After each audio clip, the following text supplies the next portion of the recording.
Data protection and privacy teams are under more pressure than ever with new laws, AI oversight, data breaches, and the constant expectation to do more with fewer resources. That's why TrustArc built a modern privacy and data protection management platform powered by Arc Intelligence.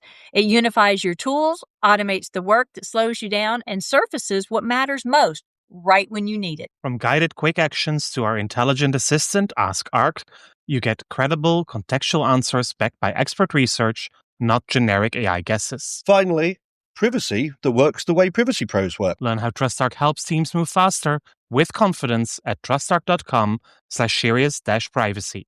That's trustarc.com/serious-privacy.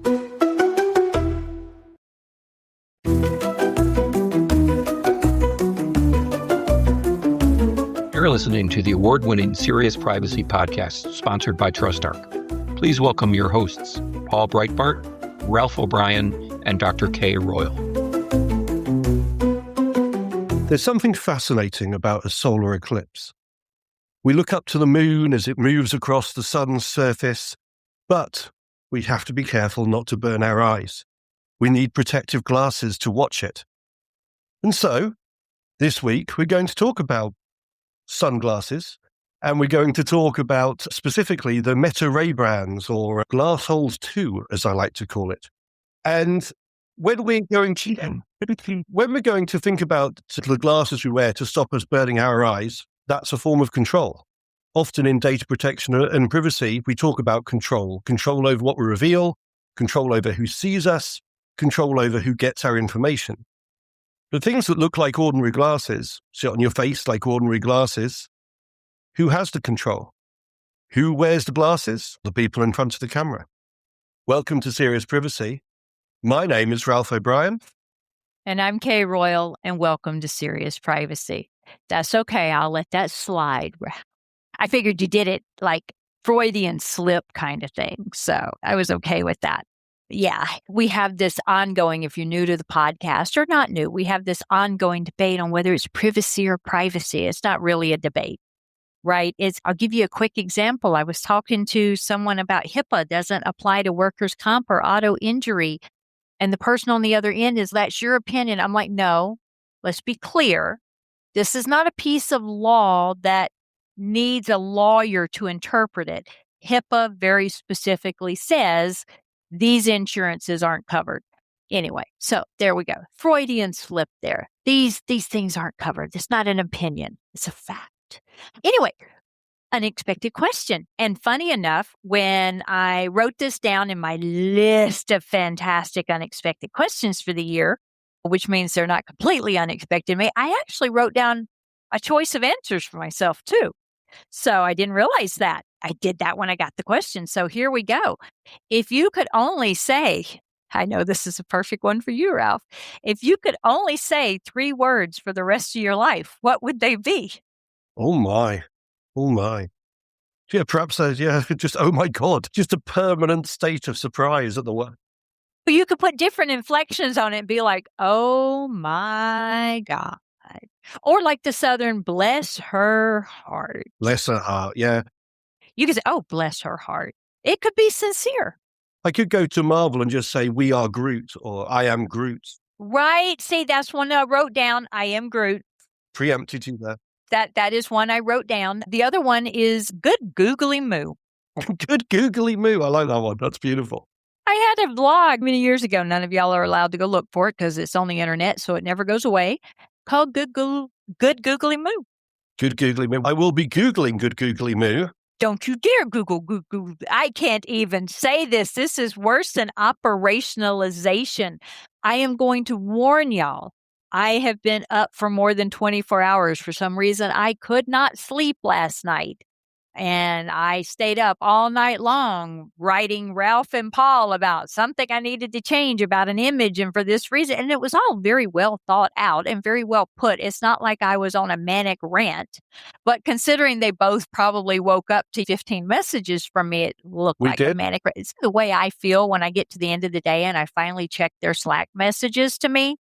Because I don't check personal stuff during the day, right? So I get to the end of the day and I'm like, oh my God, I have 38 unread messages. We also should mention that Paul isn't here, by the way. I get to talk about him Yeah, we can talk about him behind his back this week. This won't get broadcast at all. publicly. No, he's currently in Jersey at one of the meetings of the Jersey Commissioner. We wish him well there on the beautiful island of Jersey. And he rejected our suggestion to just put his phone on the table and record the Naturally. meeting. Totally rejected out of hand without even thinking. I don't even think he thought about it. He just, no. I wonder why. It's a beautiful sunny day. And as we record this, as I said, we are less than an hour from an eclipse where the moon moves in front of the sun and it goes completely dark here. In fact, if you're on the coast of Spain or the coast of Iceland, it'll actually be 100% Wow. completely blacked out, which did lead us on to our topic. And Kay, will you be buying the Ray-Bans? No, I won't, but I think I have a pair of bootlegged DuckGo ones. Bootlegged DuckDuckGo ones. For those people that don't know, DuckDuckGo's response to the new Meta Ray-Bans has been absolutely hilarious and absolutely brilliant. Yeah. Here's a pair of completely private, we don't track anything, not connected to technology, no GPS tracker, whatever. Normal sunglasses, yes, indeed. I actually blogged about this week. They've actually done it in partnership with a sunglasses company, Knockaround. And yes, they're making a big deal out of the fact it's got no camera, no microphone, no AI assistant, no internet connection, basically normal sunglasses. And that's interesting because not every object has got to be teched up, right? Not every experience needs to become data. Not every conversation needs to be logged and recorded, right? And I think that's kind of my issue. Technology is out there. We all have cameras with us. We all have mobile phones. We can all capture things wherever we go. But there are lines, right? There are lines you can cross. And actually what's interesting, you can say, hey, and some you shouldn't. And some of you shouldn't, right? Yeah. Yeah, there's that old quote from Jurassic Park, isn't it? That before they think whether they can, perhaps they should stop thinking about whether they should. Now, I'm not anti-tech in any way. In any way, form, or matter, other than the board game. Even that is about balancing benefits and harms, right? We want to be pro-innovation, but introduce the right level of control. And so to me, I really got about thinking what the right level of control would be for those Meta Ray-Bans. And for me, it's quite simple. Wear a big neon sign over your head pointing down at you, saying you're recording everybody. And if you don't like it, think about the way you're highlighting everybody else you were recording. Exactly. I joked with Paul one year at IAPP DC. I don't know yet if I'm going to be in Brussels. I've had a complication come up. We'll have to see what happens there. I'll try. But I thought about putting on one of those headbands that has the big arrow above it pointing down. That way Paul could always find me in a crowd and everybody else could find the podcast. I was going to put the big logo on it. Big Serious Privacy logo. Big Serious Privacy logo with an arrow, neon pink, of course, pointing down to Kay. Paul can have a blue one. You can have a blue and pink one. I'm up for debate here what colors they can be. Maybe it should be blue with pink stripes on it or something. Anyway, that way y'all could easily find us at a conference. And hey, y'all can take bets on whether I actually show up with these made. That could happen. What are your thoughts, Kay?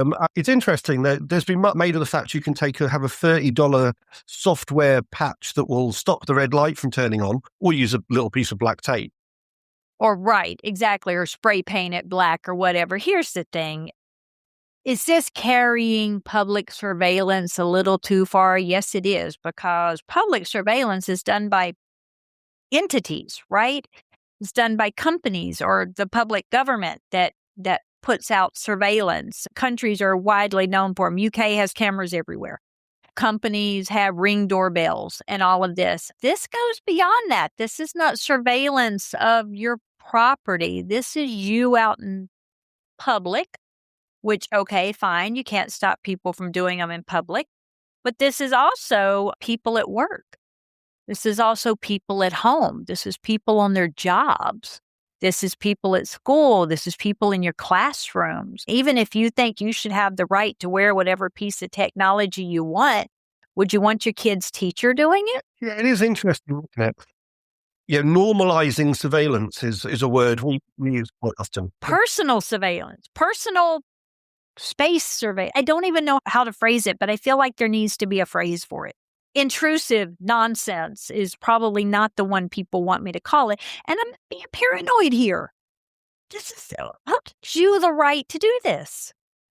Yeah, it is interesting, isn't it? I had wondered whether actually, from a European point of view, whether it would actually make the wearers data controllers. There is the carve out for a social and domestic For exemption. personal use. Yeah. But I was actually wondering if the uses would then be restricted to the social and domestic use. Well, yeah, and it should be, right? Because here's the thing. Cameras in cars, they say no. Cameras in Airbnb, you have to disclose and let people know. Cameras in stores, you have to put up a surveillance sign. Cameras in schools are not allowed in the classrooms because you're not allowed to record students, right? You're not allowed to do that. There's so many places where you're not allowed to record in the bathroom. But now these cameras go everywhere. We already say the Samsung TV with the camera on it that made news years ago shouldn't allow that. They shouldn't be able to. Everything with the camera shouldn't be able to record. But you know what? That applies to glasses too. Have you seen a film called The Circle, Kay, Of back in course. 2017? Have you seen the next version of The Circle? Yeah, I just saw it advertised. This is the version like the reality TV show, yeah? No, I think it is basically The Circle 2. I'll have to look it up while you're giving an example. So for those people that don't know, The Circle is a 2017 film based on an earlier book by the author Dave Eggers, which describes a sort of a fictional future where tech companies promote wearable surveillance technology. In this case, like a little pin that contains a camera, health and biometrics bracelets, microchip trackers for young children. And they actually have a slogan: secrets are lies, sharing is caring, privacy is theft, which I think is a really interesting tagline. And the film The Circle, it's a Tom Hanks and Emma Watson film where Emma Watson is encouraged to basically film her life 24/7 and broadcast it, almost AKA The Truman Show, right? But without the control of that sort of safe, bubbly space. And quite often these books are put out as a sort of dystopian surveillance nightmare, but I wonder how far we are from that. With drones and mobile phones and wearable technology, now that the cat is out of the bag, so to speak, can it ever go back in? Or should these Meta Ray-Bans be, I'm going to use the pun here, banned? Oh, apparently I'm blocked from going to look up movies that are like The Circle. Okay. So I guess it's not the Circle 2, but there was something I just saw come out that seemed like it was the next sequel to The Circle. Maybe it's not really the book or whatever, but it seemed like it was on the ad. Y'all have to know, I don't watch commercial TV like at all. So for me to actually see a trailer for a movie is pretty unusual, right? As much as I love movies, maybe I should get a side hustle in watching movie trailers and giving feedback. That's apparently a thing you could do now, along with all the ads for attorneys to come join these side hustles and teach AI what an attorney would do. Or I'm like, really? I don't know that y'all can pay me. If you paid me enough, maybe, but I don't think it pays enough. $150 an hour is not enough. But anyway, so yeah, I don't know. I mean, if there's anyone out there that really does think that the glasses are okay, please comment on our post to LinkedIn. I really do want to hear what you say.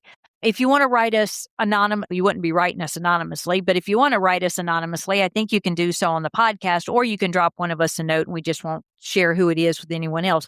But I did push a news alert. This came up from several countries around the U.S. out to our employees. And one of the HR people was like, what if it's a disability accommodation? I said, then they can tell us.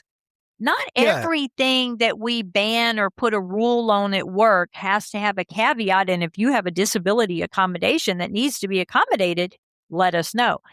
People know that if there's a rule and they need an accommodation, then you just tell people what the accommodation is. And we did. We had people that reached out to us as an accommodation. And it was exactly what has been in the news about accommodations, that it helps people with poor vision be able to navigate these environments a little better. Now, I have to question if the person works from home. Is that real or not? But okay. Not saying if it was or not. There might be good use cases, transforming accessibility for visually impaired users, real-time translation, perhaps. Yeah. Assisting emergency responders comes to mind as well. Reducing dependency on mobile phones for those people that can't use their digits, perhaps. I would be one of them that can't always use my digits, and people really hate me texting to type because it comes out well with a Southern accent. I just warn everybody, just read everything from me in text out loud. It will make more sense. Yeah, saying should it be banned, I think, is a little bit of a false dichotomy because it goes back to that privacy versus kind of conversation again. You can either have privacy or you can have good stuff. You can have innovation or you can have privacy. I'm a big fan of having both. I don't think the technology shouldn't be there. I just think the technology should be controlled. It should be obvious when people are recording and not even with a tiny little red light. But as I said, some sort of huge neon sign, right? Yes, these things exist. Yes, once the Pandora's box is open, it can't be closed. So it becomes more of a case of how we control it and what your choices are. People can walk around with their phones recording all the time. We know that. But Yeah. I just think it requires a lot of intolerance of other people's rights. And that's it, right? It might be a choice of the wearer to wear them, but it's not a choice of the individual who gets recorded to be recorded, because privacy is not the only right. Over here, we actually have the right of freedom of expression, Article 10 of the Convention on Rights. And if everything you're doing is being recorded, people become more cautious. They don't speak out. They avoid controversial discussions. They self-censor. They don't engage with strangers or participate in public debate. They are less likely to carry out civil disobedience, which is important for growth. Don't get me wrong, I like a lawful society, but at the same time, acts of civil disobedience is how we perform change when there are injustices. Exactly. And I did have someone this morning say there was something, maybe I remember what it was, something very simple.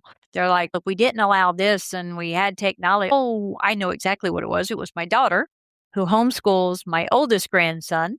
Mm-hmm.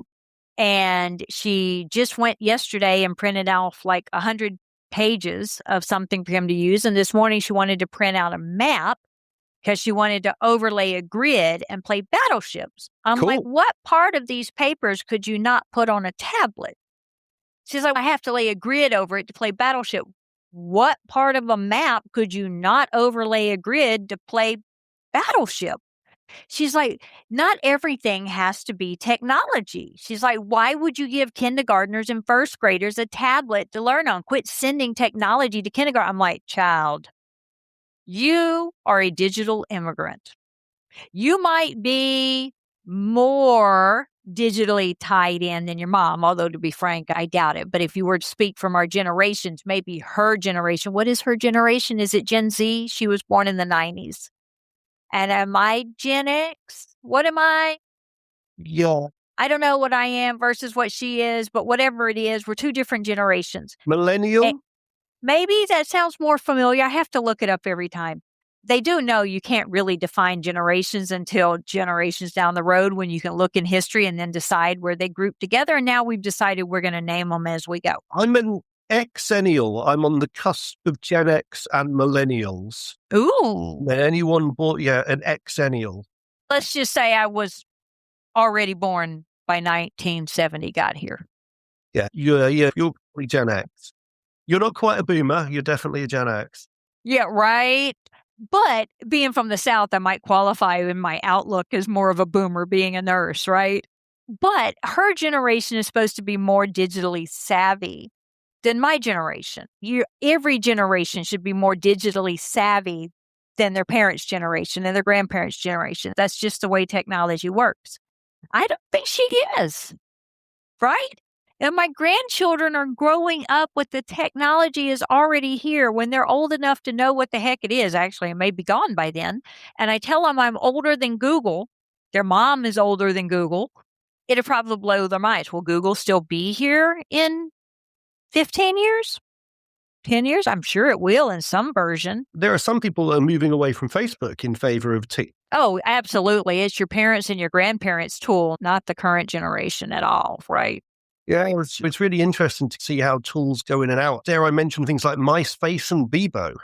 Oh, my daughters had MySpace accounts. I don't know what the other one is. We're just going to ignore that one, and we're just going to go from there. But I did want to get over to a few other things, not necessarily news of the week, but I do want to know what y'all think about this, right? But this was one that I thought was very interesting. So this was posted, I don't know, on Facebook or something, was a story that came up.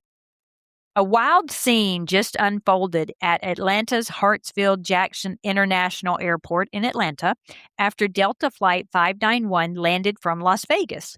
A group of passengers returning from the DEF CON cybersecurity convention allegedly used a portable network hacking. I'm reading this directly from Is this the pineapple? Mary Perot from Official Delta Diamond Medallion something.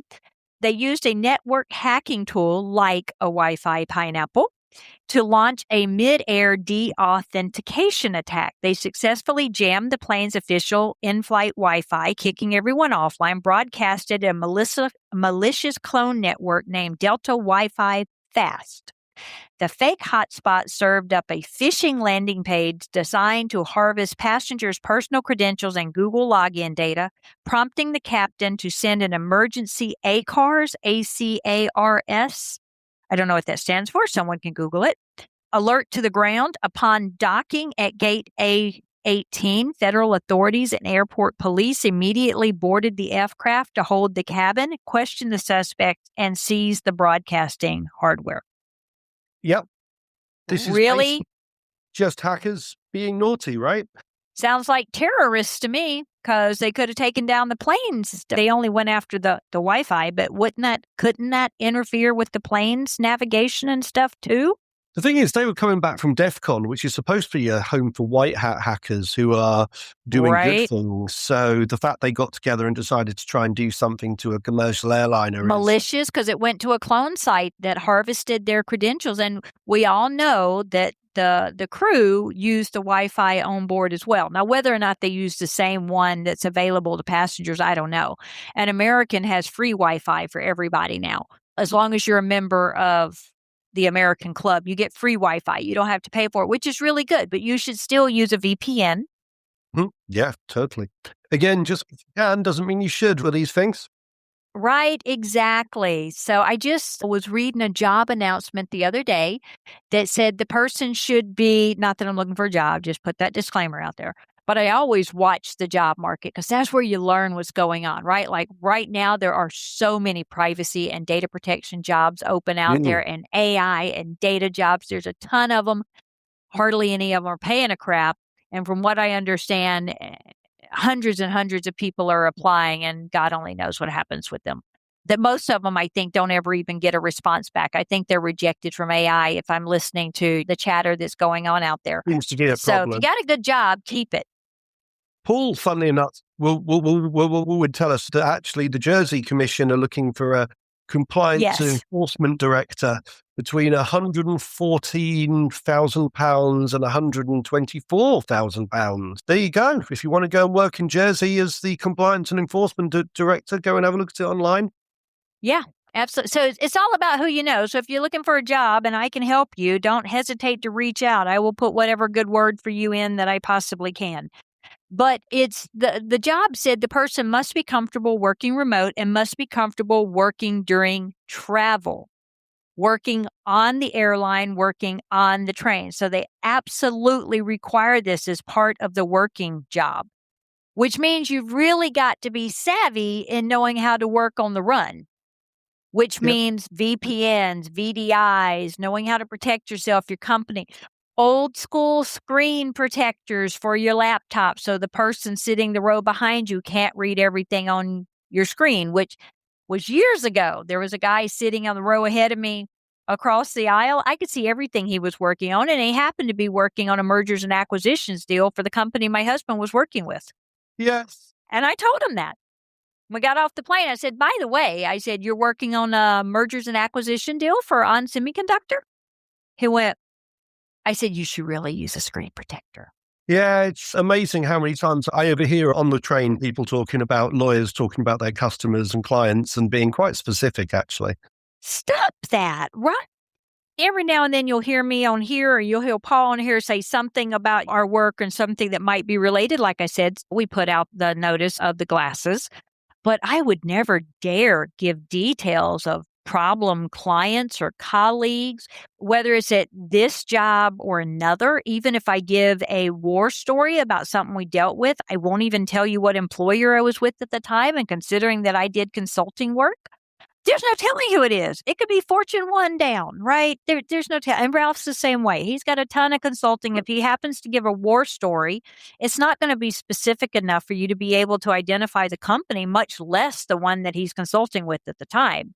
So, yeah, people, y'all need to learn a word called discretion. And oh my God, did that burn coming out of my mouth? Yeah, because I do have discretion, people. yeah, I didn't have any war stories about large fruit-based technology companies or anything like that. Nothing, or license plate readers or anything, right? So, what's some other news for the week that we've got? Here's a few. Oh, you got some? Go ahead. I've got 2 or 3 little enforcement ones. In fact, one really big enforcement one. Ooh, go for it. I'm not sure if we mentioned this on the podcast before, but about a week ago now, so was fined another $567 million from New Mexico. That one was, yeah, we saw the New Mexico one. Yeah, but this is a new one. It was $375 million in fines already. Now this is an additional $567 million. Shame on Meta. Bringing the total to $942 million. Which they probably make that in an hour. Cost of doing business, Cost of right? doing It's the business. cost of doing business. Then a couple of smaller ones, perhaps. One from our good friend Dr. Alex on the Isle of Man, who we had as a previous guest. This only a reprimand on the Cabinet Office for an island-wide canvass for electoral registration details.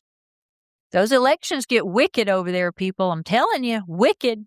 So information out of date, personal data breach occurred, blah, blah, blah, usual stuff. And the third one I've got, just a small one. I don't know if I can really call this a fine yet or not. It was reported in the Irish Independent that the Irish regulator is going to fine the dating firm Tinder between 8 and 11 million after a GDPR probe all the way back from 2020. Ooh, sexy. Yeah, whether you swipe left or swipe right, I don't know which way it is. Or swipe up or swipe down. But yeah, it looks like something to do with transparency and compliance with subject access request rights. I bet the subject access request for that can be pretty spicy, pretty dicey. I met my husband online. Did you? I think you mentioned it to me once. Yeah. Long before it was cool to do so. So back in our first message was January of 2001. We are probably one of the longest running couples, married couples, especially from Match.com back when they launched it as a friend finder. Not necessarily dating. I have to tell you, the messages I got from men who assumed I was a single woman with kids, divorcee, looking for a party. Oh my God, my eyes were burned. Yeah. The reason he and I got to talking is because he never wrote me. And I'm like, oh, cool. So he doesn't like me. So maybe we can be friends. How was I supposed to know he'd fall in love? I do have a couple of single friends who use dating websites. And again, I don't want to generalize, but the female coded ones especially do seem to get a level of attention and not only attention, sort of entitlement. Everyone's really friendly until you say no, then all of a sudden they get horrible and abusive. Yeah, right? There was a few that I went out with. I made it very clear I was there for friends. Once we went to a movie and they realized I was serious, I never heard from them again. Like I said, that's why I reached out to Tim. We married 25 years yesterday. We went to Vegas and got married 1 week before school. So we're a thing. I have to give a shout out. And he does our intro and our outro. So y'all are used to hearing his voice too. And a thoroughly nice chap as well. Shout out to Tim. Thoroughly nice chap. Thank you. He really is. So along with these photos, these pics that women may receive unsolicited, when I got my 2 puppies and they're girls, and I showed them at a work event where we brought in all the attorneys from the world, and I was showing them around to my friends because we had just got them. The HR attorney, Alan Mitchell, who happens to be, I swear, 7 foot something and really deep voice from Trinidad and Tobago. Wow. He looked at me and said, he held his hands up, blocked the pictures, and said, I'm sorry, Kay, do you go around showing unsolicited pics? I said, but they're bitch pics. He had to laugh. He couldn't say anything. Very Okay, nice. a few headlines before we go. Brazil, and these are literally headlines. We're not going to go into details, people, but go catch these if they catch your attention. Brazil agency orders the Discord platform to suspend live streaming over child safety concerns. Hello. Who governs AI? This was White and Case, discusses the growing tension between state level mandates and federal priorities. White and Case is a fabulous one to follow for information. German advocacy group lodges a criminal complaint over the Meta AI glasses. Wow. What's the latest in trials over claims that social media is hurting children? Meta, Google's, TikTok, Snap, facing thousands of lawsuits brought by states, school districts, individuals, everything. And they're going after the design aspect, which is what they were found guilty of. Yeah, not guilty because it wasn't criminal, but what they were found to be using bad design principles. They've appealed that and it was rejected. Okay. So that this design aspect, which is not content, is going to proceed, which we thought it would be. Uber Freight is investigating a cyber incident following hacker claims. Rippling, HR technology firm Rippling, is suing a startup called RunLayer for infringing data patents. And I'm back to yesterday, U.S. court, that's another thousands of lawsuits. The U.S. House Democrats are pressing Anthropic, OpenAI about rogue AI agents. Have you seen those stories? We talked about it a month and a half, 2 months ago, and everybody's like, no, that didn't really happen, Kay. The news headlines are wrong. It's not rogue AI. Someone's got to press the button. Someone got to press the button somewhere, but where's it? Anyway, crypto bill faces long odds after the Senate punts the vote to September. There's IP counterfeiting, confusion about confusion. Robotics and physical AI, securing the EU market access after the digital omnibus on AI. Ralph can talk about that on another show. See if there's a North Korea hacking group builds AI tools for cyber attacks. Let's see. Former SK Hynix employee is jailed for leaking information to a Chinese firm. Ooh. And then I'll stop at this one. Delaware judge, this only goes back to August the 10th, and we're recording on August the 12th. Delaware judge orders Verisk to proceed with the $2.35 billion AccuLynx deal. This is a data analytics firm. Verisk is to try completing its planned acquisition of a roofing software maker, AccuLynx. This is something that's in my field with insurance right now. Everybody uses Verisk. The order comes more than 7 months after Verisk said it pulled the plug on the deal. So there you go. Something that hits my industry directly. It's about time because I'm going to put on my non-smart sunglasses and go outside and watch the eclipse. Oh, I'm so excited. So as the light goes down outside, the light goes down on another week to the podcast. And until then, just remains for me to say goodbye and see you again. Bye, y'all. Now that was serious privacy. Please subscribe on your favorite podcast app and leave us a review. You can find us on LinkedIn, Instagram, and Blue Sky as Serious Privacy. Feel free to drop us a question or a comment. We'd love to hear from you.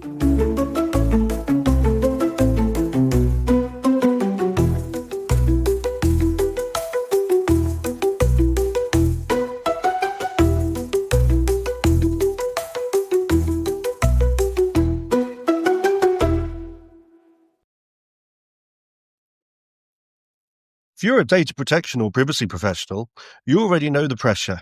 Non-stop regulatory change, AI oversight, internal demands, and the expectation to somehow stay ahead of it all. And the old patchwork of tools just isn't cutting it anymore. No. That's why TrustArc created a modern privacy management platform powered by Arc Intelligence. The TrustArc platform brings your workflows, evidence, research, tasks, and applications all together in one unified and intelligent workspace so you don't waste time digging, clicking, or context switching. With Ask Arc, your privacy assistant, you can ask plain language questions about laws, jurisdictions, or even your own program data and get credible, cited answers based on NIMD research and more than 1,000 global laws. It's explainable, transparent, and purpose-built for data protection and privacy. So if you need to add a vendor, create a cookie banner, or start an assessment, quick actions take formally complex tasks, turn them into bite-sized guided workflows to save you time. It's a platform that thinks like you, works like you, and helps you move faster with confidence, whether you're a seasoned DPO or you're just getting started. See how modern privacy gets done. Explore Arc at trustarc.com/serious-privacy. That's trustarc.com/serious-privacy.